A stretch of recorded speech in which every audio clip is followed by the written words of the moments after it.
On a vu ici les militants du RHDP. On a vu ici. Les gens disent que c'était faux. Et parce que la rumeur commençait à avancer et à prendre de l'ampleur, ils ont même produit un communiqué pour dire que le Premier ministre est fatigué et qu'il allait en France pour des examens et qu'il va se reposer. On a vu le communiqué ici ou pas? On a vu le communiqué. Mais comment quelqu'un qui est fatigué, quelques jours après, on nous annonce que le gars est décédé? Mais les gars, prenez-nous au sérieux quand même. Hein? Quand vous êtes des responsables, là, vous êtes des responsables au-dessus des êtres humains. Vous êtes des responsables au-dessus d'un peuple. Et votre responsabilité à vous, en tant que leader, c'est de donner la bonne information à votre peuple. Parce que quand vous ne donnez pas les bonnes informations comme ça, là, à un moment donné, là, on se dit qu'il y a anguille sous roche. On se pose des questions, on se dit qu'il y a quelque chose qui n'est pas trop clair dans cette histoire. Vous comprenez? Chris Yapi dit ici, Madame Bakayoko, votre mari a été empoisonné. Si vous le laissez là-bas, il va mourir. Faites tout, envoyez-le en Allemagne, où ils ont soigné l'opposant russe, Nivalny, qui avait été empoisonné, mais qu'on a envoyé en Allemagne. Hein, Madame Bakayoko, envoyez votre mari en Allemagne. Ça, c'était Chris Yapi, c'était les cyberactivistes soroïstes, c'était sur Facebook. On entendait parler d'Allemagne. Après, on nous dit non, qu'il y a la Turquie qui a envoyé un avion et que non, il ne peut pas être transporté parce que son état est trop critique et tout et tout. Le chef de l'état lui-même, le président Alassane Ouattara, il vient en France. Il a une visite avec le président Macron. Le président Alassane Ouattara se retourne en Côte d'Ivoire. La présidence de la République produit un communiqué. Pendant que les cyberactivistes ont mentionné que Ahmed Bakayoko a été évacué en Allemagne. Les mêmes RHDP sont venus dire que c'est rumeur, c'est faux, il va bien, c'est rentré sur ici. Même la présidence de la République produit un communiqué et n'est même pas capable de mentionner dans ce communiqué que notre très cher Premier ministre était en France, mais on l'a évacué en Allemagne. Mais ils ont tout simplement dit qu'on prolonge son séjour. Le Premier ministre, voilà, et prolongation de son séjour. Et point, c'est fini. Malheureusement, vous venez annoncer le décès du monsieur et vous mentionnez bien que le monsieur est bien décédé en Allemagne, comme ce que Chris Yapi avait dit, comme ce que les soroïstes avaient dit. Pourtant, vous avez dit que c'était une rumeur. Mais effectivement, le monsieur est bel et bien décédé en Allemagne et dans votre communiqué, vous venez le confirmer. Mais est-ce que vous voulez qu'on vous fasse confiance, les gars? Est-ce que vous voulez qu'on vous fasse confiance quand il y a beaucoup de mensonges, quand il y a beaucoup de non-dits dans ce que vous dites? Franchement, Ahmed Bakayoko, c'est pas n'importe qui, c'est quand même le Premier ministre quand même de la Côte d'Ivoire quand même. Donc je pense que les informations autour de ce personnage-là doivent être vraiment des informations claires et nettes. Comment vous voulez pas qu'on soit aujourd'hui dans le doute quand il s'agit de l'empoisonnement de ce monsieur, quand on sait tout le remue-ménage qui est fait autour de non seulement sa maladie et après sa mort. Hein? Le Premier ministre est malade. Vous rentrez de la France et vous procédez à un remaniement, un aménagement, pardon, et vous mettez des intérimaires au poste de ce Premier ministre. Pendant que nous-mêmes on sait que Feu Amadou Gon Coulibaly, on a vu à quel moment vous avez nommé le même Ahmed Bakayoko par intérim quand il s'agissait de Amadou Gon Coulibaly. Mais quand il s'agit d'Ahmed là, on voit comment est-ce que vous vous êtes pressé, et même pas en conseil des ministres, hein. Même pas en conseil des ministres, vous êtes pressé pour mettre des intérims. Premier ministre par intérim, Achille Patrick, et ministre de la Défense par intérim, Téné Birahima Ouattara. Ah, mais franchement, ça me fait mal. Parce que Téné Ibrahima Ouattara est ministre de la Défense. Mais bien avant même qu'il soit ministre de la Défense et qu'on dit qu'il est supposé être celui-là même qui a empoisonné le Premier ministre Ahmed Bakayoko, on constate qu'il y a une saisie de drogue qui est faite, d'une saisie de drogue, c'est-à-dire d'une valeur estimée à plus de 25 milliards. Donc c'est-à-dire que c'est une grande quantité. C'est-à-dire que le dealer lambda ne peut pas avoir autant de drogue en sa possession. Et quand on se renseigne bien, on comprend que cette opération est menée par la gendarmerie nationale. Bien sûr, la gendarmerie nationale qui est sous tutelle du ministère de la Défense. Donc, la question que nous on se pose aujourd'hui, est-ce que Téné Ibrahima, votre petit frère, n'avait pas déjà, pendant que le Premier ministre Ahmed Bakayoko, ministre de la Défense, était déjà couché, est-ce qu'il n'était pas ministre de la Défense avant même sa nomination? Parce que pour que les gendarmes partent au domicile d'un particulier, c'est ici que forcément il y avait des renseignements et tout ça, même. Mais il a fallu quand même avoir, il a fallu quand même un ordre de quelque part pour opérer une telle opération, sachant très bien même que le ministre de la Défense à cette époque-là est couché.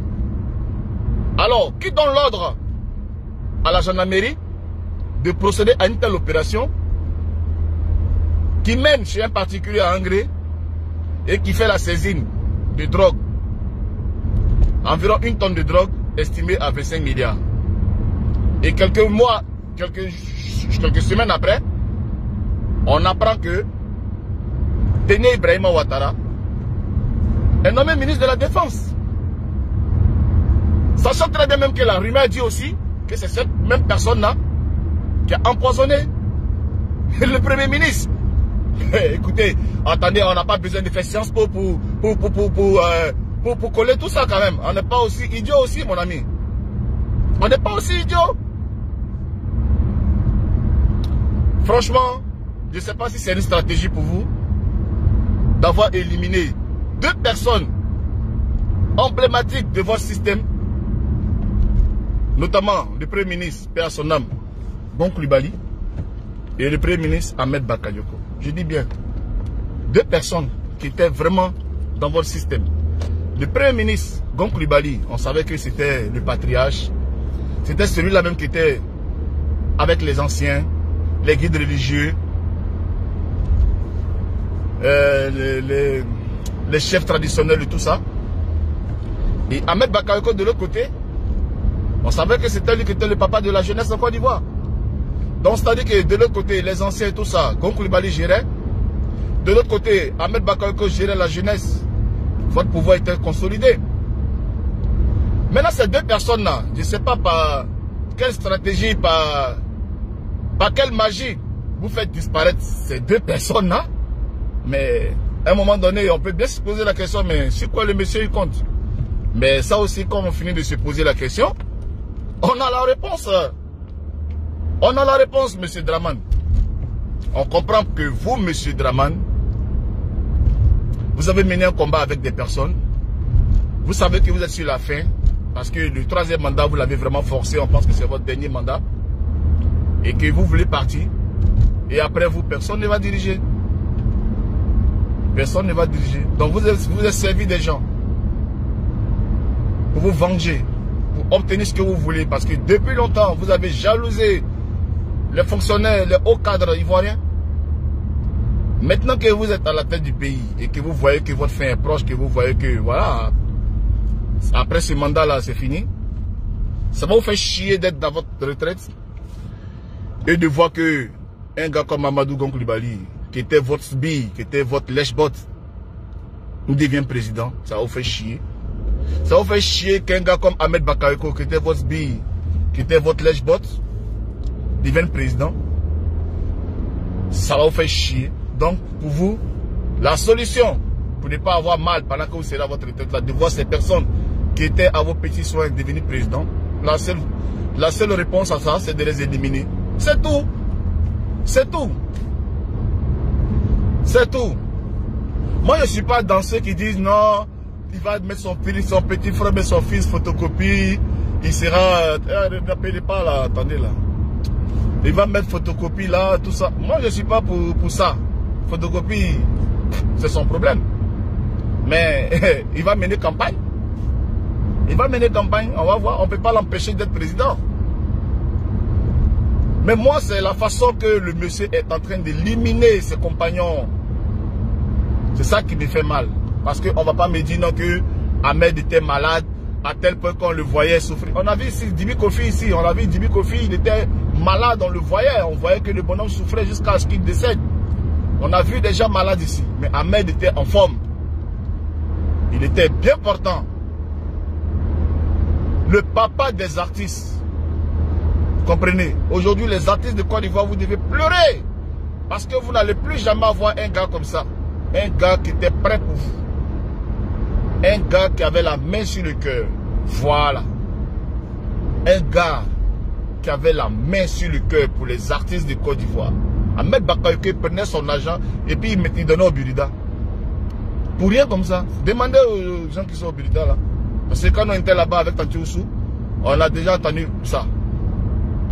Vous comprenez? Demandez au président Gagui Seli si quand il y avait l'UNARCI, combien de fois les gars ils ont sollicité Ahmed Bakayoko et puis il a répondu favorablement. Le gars avait la main sur le cœur. Vous comprenez? Et monsieur là, dès l'instant où il y a un Ivoirien qui pense un peu pour les Ivoiriens, il a mal. Non. N'allez pas sur ce terrain de vendeur de drogue, la grâce divine. N'allez pas sur ce terrain. Dans chaque État, vous voyez tous les États.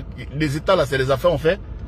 Le manganèse, le pétrole, la bauxite, l'huile de palme et tout ce qu'on vend là. Mais c'est les affaires. La drogue aussi fait partie de ces affaires là. Maintenant, c'est forcément quelque chose d'officieux. Maintenant, après, dans tout pays, c'est comme ça. Hein. Faut pas voir ça comme ça. Hein. Dans tout pays, l'État forcément a sa main mise sur le monde de la nuit. Dans chaque gouvernement qui vient, il y a toujours une personne derrière qui va développer un système comme ça.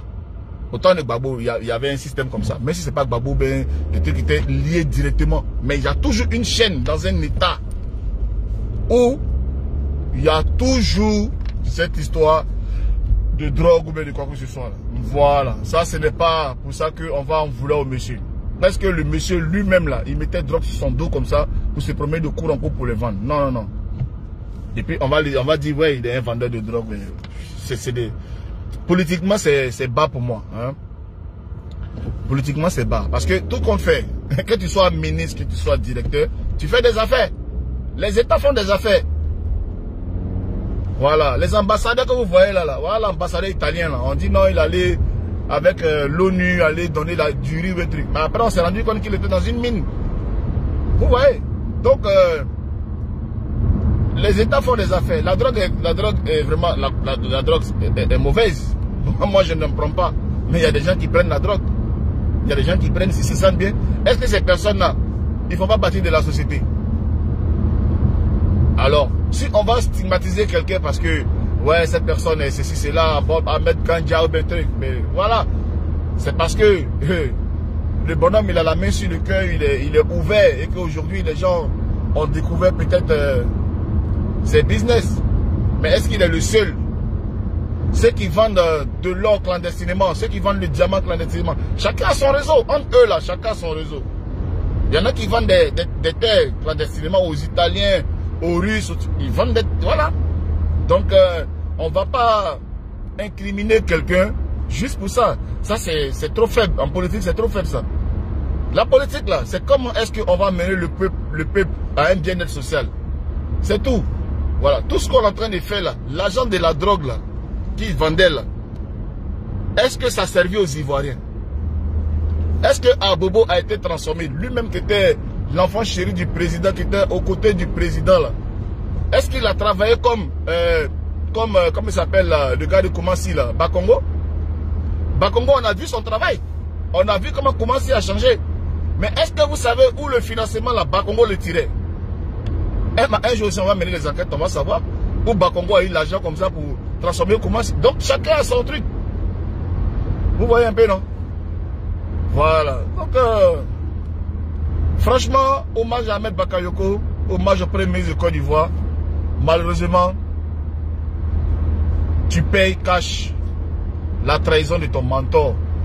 Voilà, tu payes cash parce que tu es parti en France. Nous, on est en France ici, là, on fait bilan matin, midi, soir. Moi-même, là, je suis un homme banabana, je fais bilan. À plus forte raison, Premier ministre qui va faire bilan tous les jours, qui connaît son état de santé comme ça. Et puis un matin, parce qu'il est, il est à table avec un ami journaliste, il lui dit je me sens faible, je me sens... Mais c'est parce que si c'est sent faible, c'est parce qu'à un moment donné, il y a un organe étranger qui est entré dans son corps, il connaît son corps, il se sent affaibli, subitement, sa santé se dégrade. Pourquoi? Parce que quelque part, on veut attenter à sa vie, on veut mettre fin à sa vie. Il a senti un changement radical dans son corps. C'est simple. Le gars, il a été empoisonné. Il a été empoisonné en pleine élection. Le ministre de la Sécurité, Sidiki Diakité, il est tombé à la présidence. Qui a parlé de ça? Donc, c'est-à-dire que les gars, ils sont autour d'Alassane Ouattara. Un matin, ils s'en rendent compte que le gars, c'est un faux type. Au moment donné où ils veulent se ressaisir, on met fin à leur vie, c'est tout. C'est tout. Soro qui m'a fui ici, là. On s'est moqué de lui, non? Oh, Soro.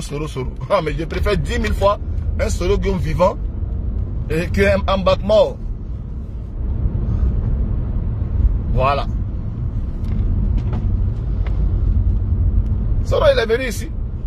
Il est assis, il est vivant. Sa famille le voit, ses enfants le voient. Vaut mieux être un traître en vie que de rester là, être loyal avec un homme qui est prêt à vous liquider. C'est tout. Maintenant, la guerre a donné le nom des gens, parce qu'on a attiré mon attention aussi sur la liste des gens que la guerre est en train de donner. Mais moi, j'ai fait un direct ici, là, le jour qu'on a arrêté, on a attrapé les choses, la drogue là. Moi, j'ai fait un direct dans ma même voiture là où je dansais, où j'ai parlé de air cocaïne. Avant même que toutes les listes là sortent là. Nous, on savait déjà que il y a un réseau à Abidjan qui allait être démantelé. On savait. Et on connaissait toutes ces personnes là déjà. Dès l'instant où le bonhomme est couché. Que ce soit son entourage militaire et son entourage civil, il y a des personnes qui allaient traquer. Mais ça, c'est quelque chose qu'on sait. Voilà, c'est quelque chose qu'on sait. On ne se réjouit pas, mais c'est le chemin que vous avez emprunté. Voilà. Quand tu choisis un leader là, quand le leader tombe là, tu tombes avec lui. Pourquoi maintenant ton leader tombe et puis tu es fui? Quand tu mangeais son argent là, tu étais d'où non? Maintenant il est tombé, maintenant il faut assumer. Maintenant tu cherches maintenant à t'accrocher ailleurs. Mais tu vas prendre. Et c'est ça, on a bien de danser Jamie pour ça. Tu vas prendre. Ah, vous vous amusez.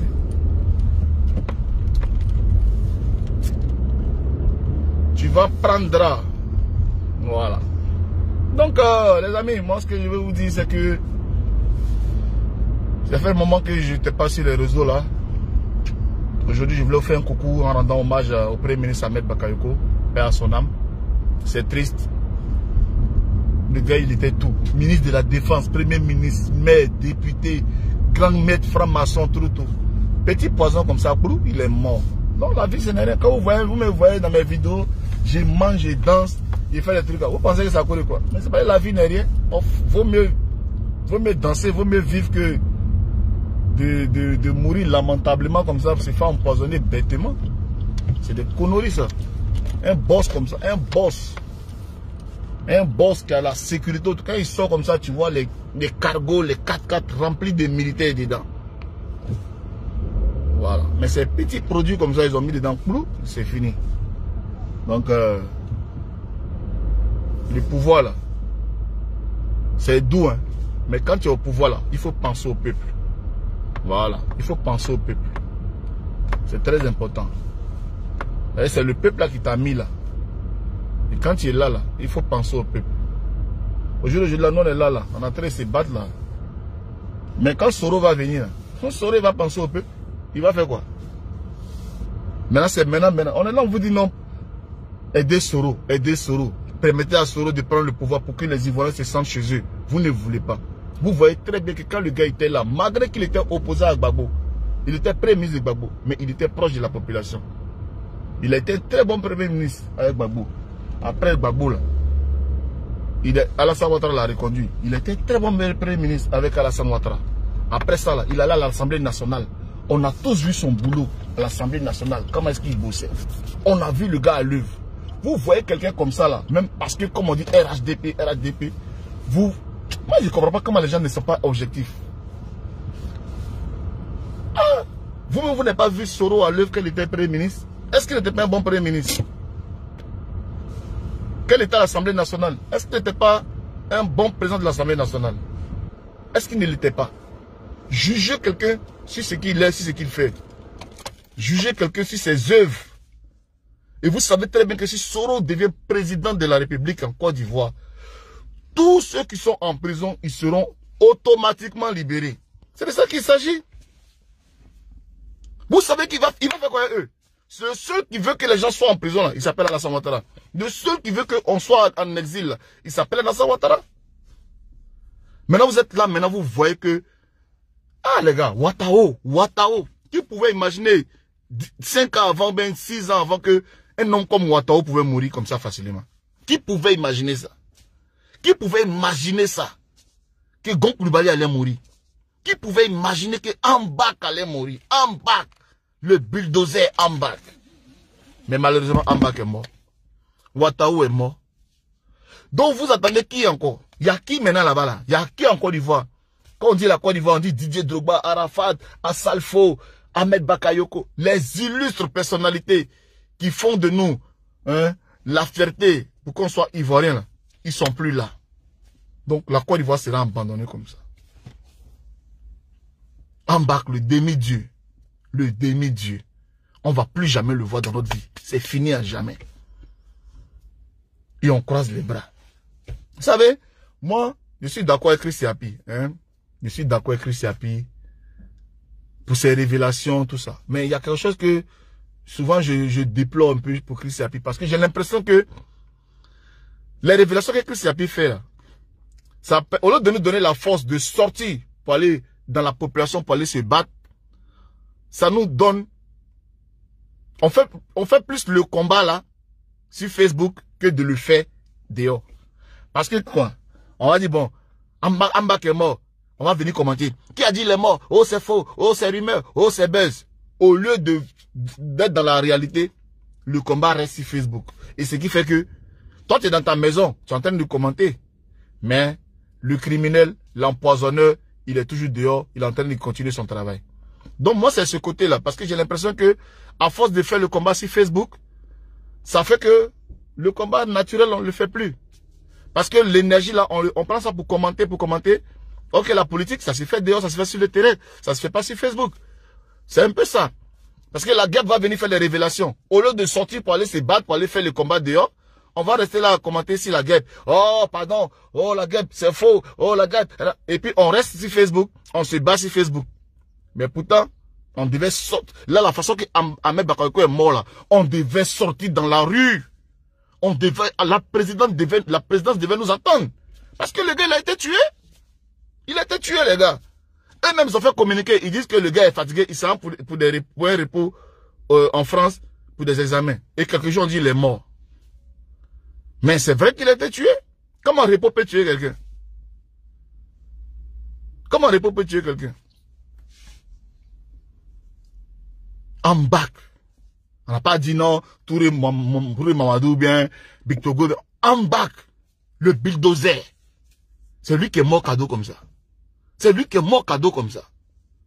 Ahmed Bakayoko. Quand tu entends son nom même là, quand tu entends son nom, c'est pas n'importe qui. C'est lui qui est mort cadeau comme ça. C'est lui que quand tu regardes les pouvoirs d'étrangers là, tu le vois, tu sens que y a ton frère ivoirien un peu là-bas. À cause de lui, on regardait un peu ce pouvoir, les on était un peu fiers d'être un peu ivoirien parce qu'on s'est dit, bon, ils sont comme ça, hein, mais on a au moins notre frère là-bas, Ahmed Bakayoko, lui au moins il est ivoirien. C'est lui, ils sont venus tuer. Aujourd'hui, quand on regarde maintenant, on est qui là-bas? On a quel représentant ivoirien dans le gouvernement? Adjoumani? Les gars, excusez-moi, hein. Franchement, paix à son âme, au grand bac, et puis, merci de m'avoir suivi, de m'avoir écouté, hein. Franchement. Allez, ça va. Grâce divine, ça va. Bon ben, bon week-end chez vous, et puis, bon ben, partagez un peu ce direct là quand même pour que certaines personnes puissent voir, hein. Comment, lui, il est comment, et puis deux éminentes personnalités, des gens qui se sont battus avec lui, meurent tragiquement comme ça. Lui, il est comment? On dit le gars la problème de cœur. Les pacemakers là, il y a des gens ici là. Moi, il y a mon collègue. Il n'est même pas directeur, il n'est même pas ministre. Il est un homme lambda. Il a pacemaker. Quand lui on fait greffe même de cœur, il vit. C'est pas Amadou Gon Coulibaly qui a tous les milliards là. On va pas lui donner un pacemaker. On a éliminé le gars. Parce qu'on voulait reprendre le pouvoir. C'est tout. Ambak aussi qui est là. Qui est sur la même lignée parce qu'on sait que c'est un potentiel futur président. Il faut l'éliminer. Et on l'élimine. Et puis ça va pas quelque part. Ils sont là, RDR. Bisous là-bas.